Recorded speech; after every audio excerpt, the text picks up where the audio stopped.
Hello my dear friends, you're on the Military with Summary channel, and today we will discuss the situation in Ukraine on the 28th of August of 2025. Today we have a lot of very interesting updates, so let's start. And first we're going to talk once again about massive missile and drone strike that took place during the previous night between the 27th and 28th of August. I would like to remind you that the Russians mainly attacked the city of Kiev. The Ukrainian sources are saying that the Russians used more than 600 units, missiles and drones altogether. And lots of explosions and lots of damage were recorded on the territory of the city of Kiev. So during the previous night and during this morning we had just lots of videos and pictures of how exactly the Russians were attacking, what the Russians were attacking, but we didn't have details about what kind of buildings and facilities the Russians were trying to damage. And by the evening of the 28th of August we got first reports. The Russians attacked the northeastern part of the city of Kiev, somewhere in the area of the Tryeshino micro-district. The sources are saying that the Russians were trying to destroy and to damage this facility that Ukrainians use for most likely arms production. Furthermore, according to information we have, the Russians attacked something in the southeastern part of the city of Kiev, and the sources are saying that this time the Russians were damaged and destroyed the Bayraktar facility, the Bayraktar plant that Ukrainians were planning to use to produce drones. So the Ukrainians, according to information we have, were planning to launch this Bayraktar plant by the end of the August of 2025, but most likely now the Ukrainians are forced to postpone this production and postpone the launching of this facility. So as we can see, very important attack the Russians carried out during the previous 24 hours. Furthermore, according to information we have, the Russians attacked the central part of the city of Kiev, and the most important videos are coming exactly from this area. Once again, let's take a look at this video where we can see at least 2 missiles hit the building. When this video was just published, we didn't know for sure what exactly the Russians were attacking, but during the day we got additional information. This is very important attack. It's not just an attack, this is something like a message. Something like a message that was sent to Ukrainians. According to information we have, the strike was carried out on the enterprise Ukrsspets systems, engaged in the development and production of drones PD-2 and Shark. So as you can see, very important facility was damaged that Ukrainians used to produce drones. Later we got additional videos where we can see the consequences of this attack. As you can see, 2 missiles hit the building that was almost completely destroyed. As for the building itself, we see that it stands, but most likely everything inside of this building was damaged without any chances to restore it. Furthermore, why I told you that it's not just attack, it is something like a message. The thing is that according to information we have, the delegation of the European Union stands right exactly in this area. The Russians, since the beginning of the special military operation, attacked the city of Kiev many times. But the Russians try to avoid those facilities and those buildings that are located around embassies of the United Kingdom or embassy of the United States of America or delegation of the European Union, but this time the Russians decided to attack despite the fact that the European Union delegation is just several hundred meters from the epicenter of Russian strike. And obviously, there were very high chances that some members of this delegation of the European Union could be wounded as a result of this attack, which means that since the beginning of the 28th of August of 2025, the Russians don't care about this anymore. So we are entering completely different stage of the special military operation. We see that it's not just another massive missile or drone attack. This is another layer of escalation between the Russian Federation and the Western countries, Ukraine and its Western allies. But this massive attack, wasn't the only important and interesting update of the previous 24 hours. Today, very interesting details are coming from the Odessa region. The Minister of Defense of the Russian Federation reported that using a high-speed and crewed surface vehicle, the Ukrainian Navy's Simferopol medium reconnaissance ship was defeated and was destroyed at the river of Dunabi mouth as a result of the attack. So the Ukrainians sank tank. That was stated by the Minister of Defense of the Russian Federation. Later, we got additional details. So, summarizing everything, today, for the first time since the beginning of the special military operation, the Russians used their own Navy drone to attack military ship of the armed forces of Ukraine. And according to the Minister of Defense, this ship was destroyed. And the sources are saying that this ship was destroyed somewhere here. So basically on the territory under complete Ukraine control. And this is very important because since the beginning of the special military operation, Ukrainians made impossible, unbelievable. They have established almost complete control over the Black Sea. The Ukrainians managed to take under control almost completely the territory of the Black Sea, and they regained the initiative fully in their hands. And the Russians, as a result of clashes in the Black Sea, were forced to remove their fleet from the Black Sea towards the settlements of Novorossiysk and towards the Azov Sea, with the purpose to attack Ukraine just from these territories. And now this attack of Russian Navy drone means that the Russians today, on the 28th of August of 2025, began the battle for the Black Sea once again, this time for the initiative. And this is not just the beginning of battle of technologies of Navy drones or something like this. We need to understand, if ever the Russians are planning to carry out Odessa offensive operation, they have no chances to carry out this offensive operation successfully without complete superiority in the Black Sea. And we can say that this attack with drone carried out by the Russians is the beginning of a possible Odessa offensive operation that may take place in 2, 3, or in 1 year or something like this. So a very interesting situation. At the same time, the Ukrainian sources published also two very important videos. The first video is coming from the Azov Sea. In this video, we can see how Ukrainians using their Navy drone attacked Russian ship. Not just a ship, it's a caliber carrier. You know that the Russians are limited in the Black Sea, and they have lost since the beginning of the special military operation lots of ships, and the Moscow ship and several submarines were damaged and destroyed. So that's why the Russians are limited, and it is very important to save caliber carriers because the Russians use them very often to attack deep inside of the territory of Ukraine. So that is why this attack and this damage was very important. According to this video, as we can see, the ship wasn't destroyed, but the Ukrainians managed to damage its radars, and when the radars were damaged and destroyed, the Ukrainians managed to deal additional damage to the surface of the ship. So very important video, and this video took place right exactly in the Azov Sea. As of now, it's very difficult to understand how exactly the Ukrainians managed to bring this drone on the territory of Azov Sea, or maybe Ukrainians attack Russian caliber carrier from the territory of the Russian Federation. Very interesting.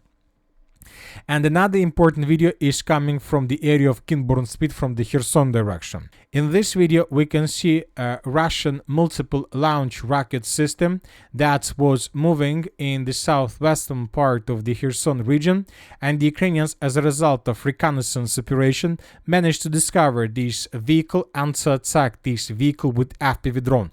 So you can say that this is just a regular video that we can see, but dozens of these videos all over the entire territory of the line of combat contact.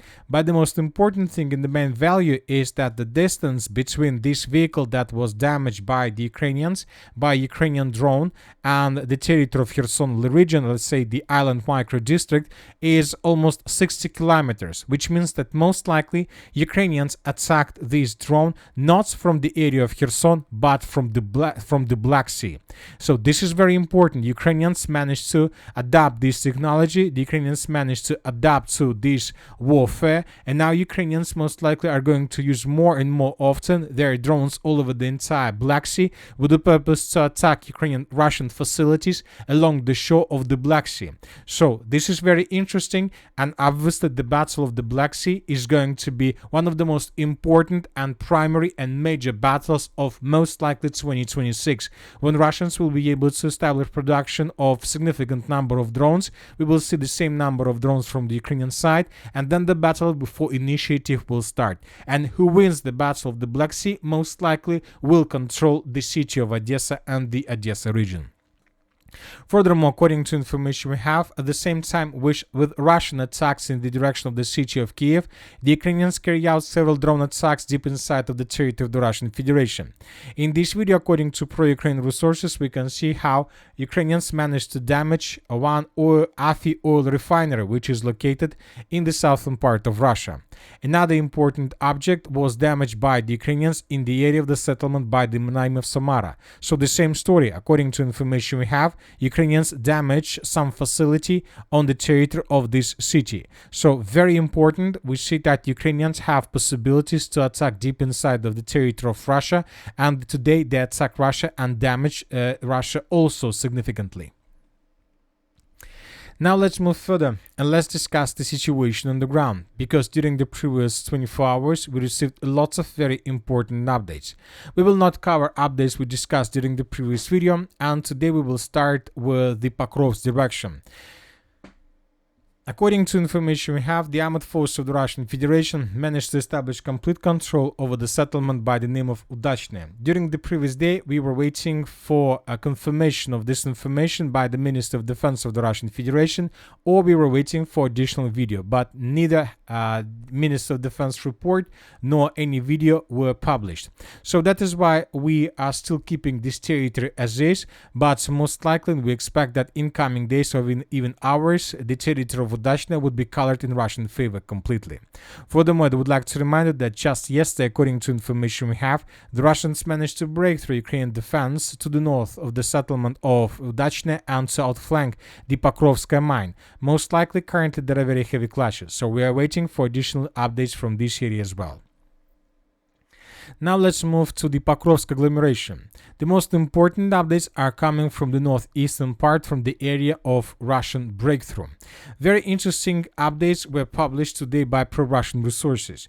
Today, several very reliable resources from the Russian side, who has connections with the situation on the ground, with soldiers on the ground and so on, reported that the Ukrainians, during Ukrainian counter-offensive operation, managed to restore control over significant territories. I would like to remind you that Ukrainian counter-offensive operation started a day before summit in Alaska between the President Trump and the President of the Russian Federation.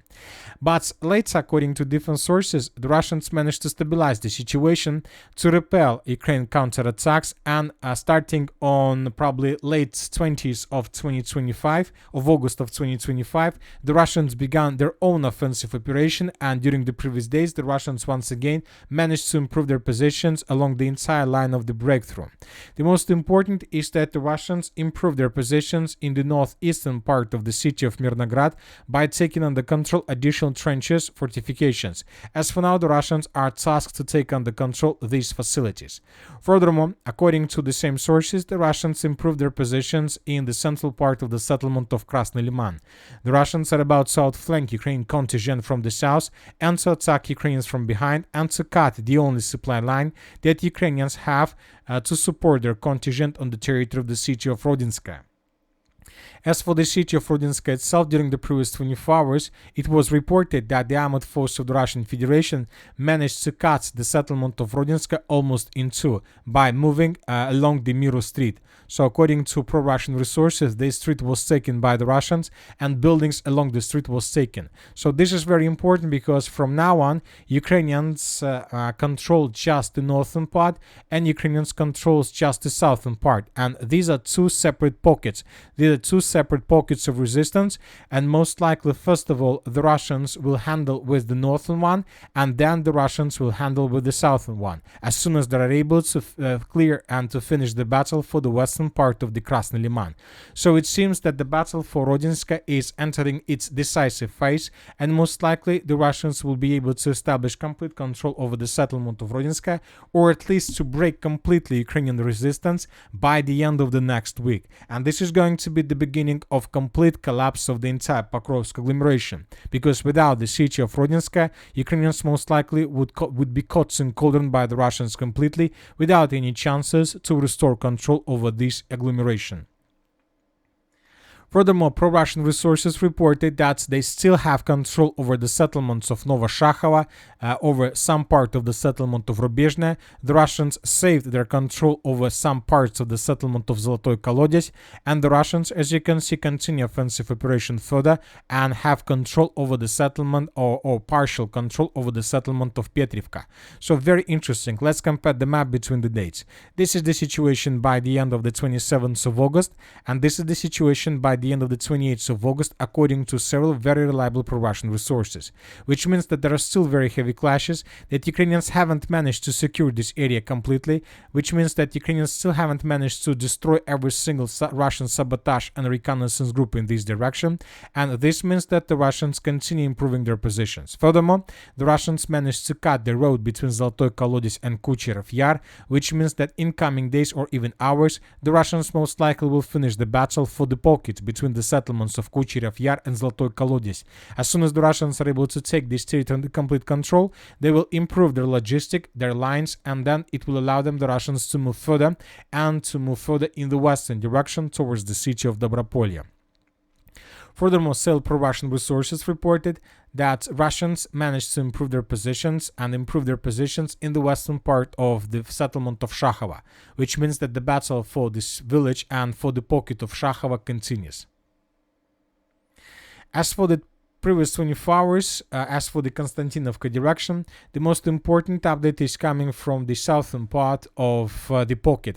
According to information we have, according to the report of the Minister of Defense of the Russian Federation, the group of forces south managed to secure the village of Nilipovka, and based on this report of the Minister of Defense, we adjusted the map. This is the situation by the end of the 27th of August of 2025, and just yesterday we got first videos of how Russians were bombing Ukrainian positions with Krasnopol rounds, and today we got report that the Russians secured this territory. This is also very important because basically the Russians answered the entire Konstantinovka agglomeration, and now the Russians can move further through the village of Plishchevka, Ivanopolye, and then they will answer the city of Konstantinovka itself. So the battle for the city of Konstantinovka is entering its decisive part as well. As for the Sivers-Liman direction, during the previous 24 hours, the most important changes and updates were recorded on the line between Kolodezi and Zarychne. Several mappers, pro-Russian mappers, reported that the armed forces of the Russian Federation took under control several dense network of fortifications between the city of Liman and the village of Zarychne. It seems that the Russians are about to answer and to begin assault operation on the village of Stavki and to attack the settlement of Zarychne from the northwest. It seems that in coming days the Ukrainians would be forced to fall back completely from the settlement of Zarychne. Furthermore, several pro-Russian resources reported that starting on 28th of August of 2025, the Russians began improving their positions in the area of Zarychne significantly, and very fast, according to them, the Ukrainians would be forced to leave this territory. As for the northern directions, during the previous 24 hours, nothing special was recorded. And that's it for today. Military Summary channel reminds to condemn any violence in the world. Thank you for watching, subscribe to my channel, put your likes, join my Patreon, and have a good day. Bye bye.